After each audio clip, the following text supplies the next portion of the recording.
Magandang araw po mga kaibigan.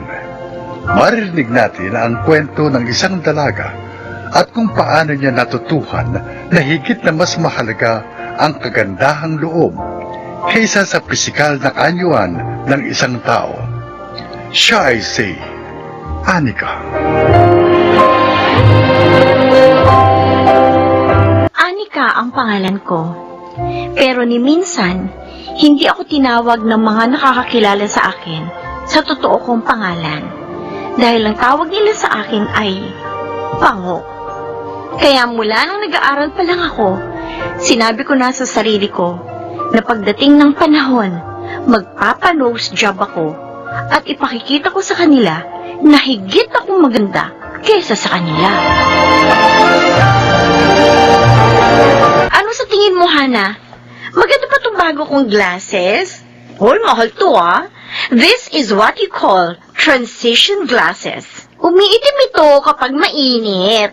Parang nagiging shades. Tapos may anti-blue light din to para maprotektahan ang eyes natin from the radiation. Ah, okay. Maganda. Gusto ko rin yan. Dapat pinalagyan mo ng tali, Anika. Ano? Sabi ko, dapat pinalagyan mo ng tali ang salamin mo. Bakit? Para hindi malaglag. Kasi wala kang nose bridge, oh. Oy, Bal, ano ba? At least, ako, nose bridge lang ang problema ko. Eh, ikaw, ang baho ng hininga mo. Ew! Ang may imburnal. Ano sinabi mo? Oo, huwag ka nang kumibo kaya. Totoo naman yung sinabi ko eh. Tama na kayong dalawa. Magsisimula na naman kayo eh. Talo niyo pa yung mga teenager kung mag-ukrayan. Umilas nga kayong professional. Nasa trabaho tayo eh.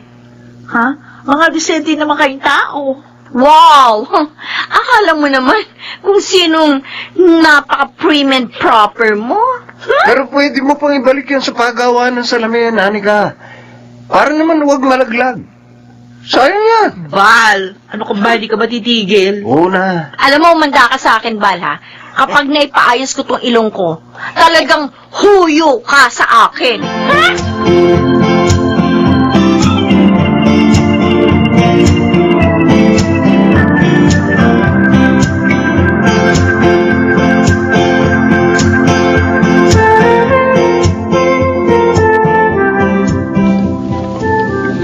Yan! Nakapaghulog na ako sa savings account ko. Konting-konti na lang, makakapagpaayos na ako ng ilong ko. Anika? Ma, bakit? Juan, may pera ka ba dyan? Ho? Bakit? Hira muna ako. Yun naman ay kung may pera ka lang. Eh, bakit nga po? Pambili ng gamot ang kuya mo. Minsan kasi, sumasakit pa rin yung binti niya pagkatapos siyang operahan. Eh, bakit? Yung asawa niya? Alam mo naman, marami pang ibang pinagkakagastusan ng mag-asawa. Yung 3 nilang anak, nag-aaral na. Kaya to the rescue ka na naman. Ay, naku. Tulungan na muna natin sila. Kasi na maaksidente sa motor ang kuya mo. Napakarami nilang ginastos sa ospital. Kaya hanggang ngayon, hindi pa sila nakakabangon. Eh, bakit? Kasalanan ba natin nagkaganyan si kuya? Eh, siyang hindi nag-iingat eh. Kung magpatakbo kasi ng sasakyan palaging harurot. Eh, Anika, hindi naman ginusto ng kuya mo ang nangyaring aksidenteng yun. Wala akong pera, ma. Ay, Manghiram na lang kayo sa iba. ay, siya. Sige. Tutulong ako sa iba, tapos sarili ko. Hindi ko matulungan. Ako bago kayo, sarili ko muna.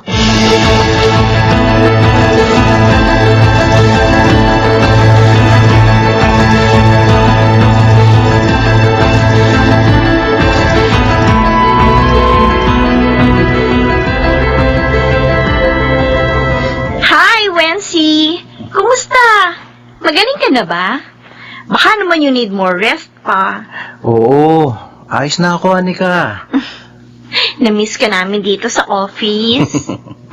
Gusto mo sabay na tayo mag-lunch mamaya? Ayos lang naman. Sabay din kami ni Bal eh. Sama ka na lang sa amin. Ay, sige, huwag na. Kami na lang ni Hannah ang kakain together. Ay, siya nga pala. If you need help sa mga backlogs mo sa trabaho, nandito lang ako. And I'm willing to help. Sige. Salamat, Anika, ha? You're welcome in advance.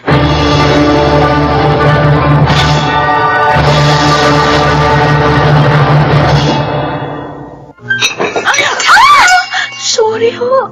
Walang yaka, waitress ka! Hindi ka ba marunong mag-ingat, ha? May trabaho pa ako from 1 to 5 p.m. Anong gusto mo mangyari? Pumasok ako sa opisina na ganito ay tsura? Tingnan mo! Yung kulay puti kong blouse, kulay brown na dahil sa kape! Hindi lang ako nagpipigil, baka kanina pa kita sa bulutan eh! Anika, tama na yan. Hindi naman kasi niya sinasadya. Ang sabihin mo tatanga-tanga yan! Waitress ka na nga lang, hindi mo pa magawa ng maayos sa trabaho mo? Tama na. Halika na. Oh, ano nangyari? UNC, Nandito rin pala kayo? Anika, Ay, naku, nakakainis! natapunan ka ng kape? Oo! Paano tatanga-tanga kasi yung waitress na yan? Uy, konti lang naman Matutuyo rin yan, mamaya. Buti nga, kape lang Hindi sabaw ng malansa. Masyado mo naman pinalalaki problema, Anika. Pwede ba tumigil ka? Hindi ka kasali sa usapan, ha? Tabi nga dyan! Ay, nako. Alam mo kung anong pangit kay Anika? Ha? Hindi naman talaga ilong niya kundi ang ugali niya.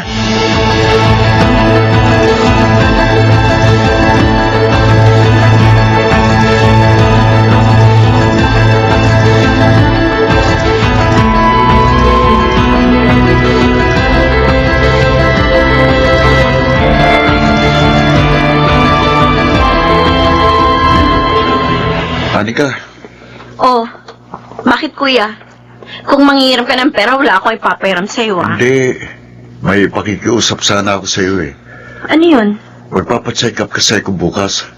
Sasamahan ako ng ate mo. Total, Sabado naman, baka pwedeng ikaw munang magbantay sa mga pamangkin mo. Ayoko. Anika, Ang kukulit ng mga anak mo, kuya. At saka tiyak, pipila kayo sa klinik. Baka abutin na naman kayo ng hapon. Rest day ko bukas. At gusto ko mag-rest. Ayoko ma-stress. Ako na lang, Ronel. Oh, ayan naman pala ang Wonder Lola eh. Maiwan na kita, kuya. May lakad pa ako. Ronel, ma, pagpasensyahan mo ng kapatid mo, ha? mula nung bata pa siya, hindi na nagbago si Anika. Kapag ayaw niya. Kapag gusto niya. Ewan ko ba kung bakit ganyan siya?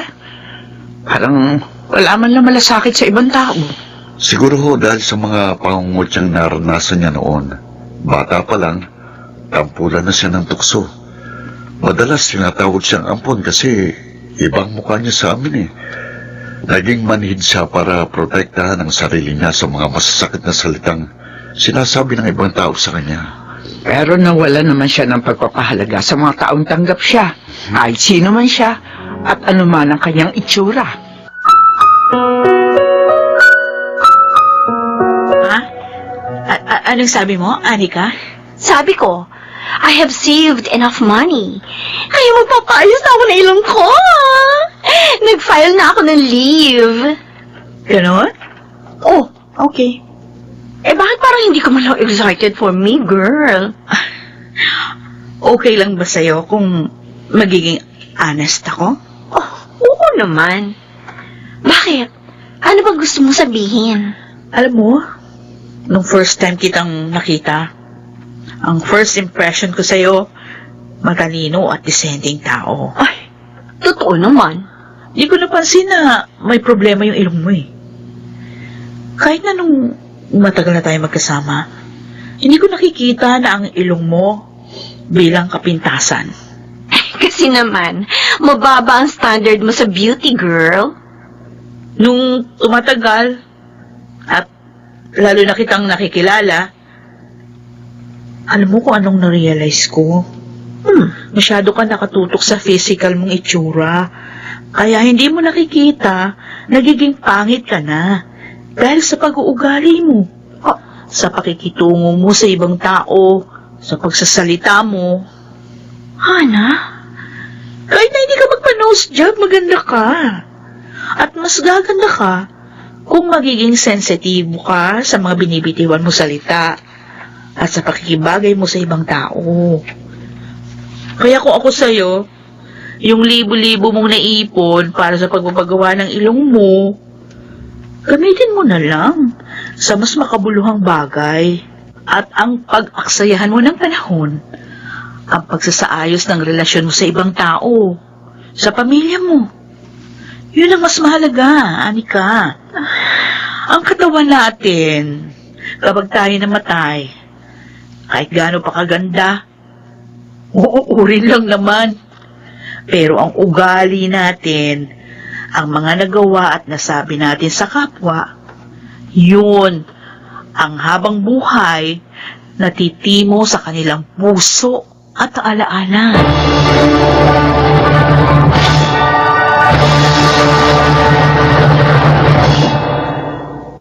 Oh, Anika. Kanina ka pa dyan nakatulala. Malamig na ang pagkain mo, hoy. Nilalangaw na yung kape mo. Ma, Bakit? pangit ba ako? Ano? Sabi ng mga kaklase ko noon, ang pangit-pangit ko raw. Kaya wala ako ibang pangarap noon, kundi ang maging maganda. Walang ina magsasabing pangit ang kanyang anak. Para sa amin, ang lahat ng sanggol na aming iniluwal ay maganda. Dahil biyaya sila ng Panginoon. Pangit ba ang ugali ko, Ma? Anika, Kung ang ugali ko ang pagbabasehan, magiging proud ba kayo sa akin? Hindi nyo na kailangan sumagot.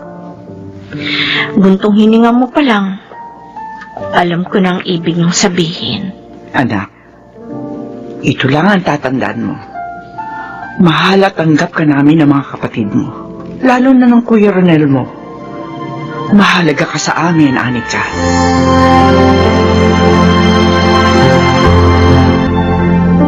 Ano to? Bagong sofa at bagong TV? Ayos ba, Kuya? Akala ko sa ibang bahay ako nakapasok eh. Gula-gulanit na yung sofa natin, kaya sabi ko, mas mabuti pa bumili na ng bago. Ayos. Makakapanood na ako ng basketball. Matagal na palang sira yung TV natin eh. Hindi kayo nagsasabi sa akin. Plano sana naming maghahati ni Mama para makabili eh. Mula ngayon, kapag may problema dito sa bahay, sabihin niyo na lang sa akin, Kuya. Hmm? Baka makatulong ako. Ha? Ay, siya nga pala, oh. Eto, konting halaga lang yan. Ha? Gamitin mo na yan sa susunod mong check-up. Naku. Kumusta na nga pala yung binti mo? Makakalakad ka pa rin ba ulit? Kailangan lang ng therapy. Salamat dito, Anika. Malaking tulong ito. Kuya, pasensya ka na ha. Mula ngayon, susubukan kong mas maging mabuting tao.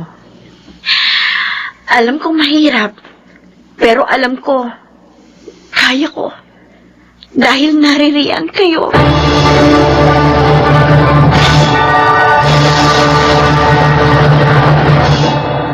Hindi bigla ang pagbabago ang nangyari. Dahan-dahan, paunti-unti. Hanggang sa mas naging aware na ako sa ugali ko at sa perception ng ibang tao sa akin.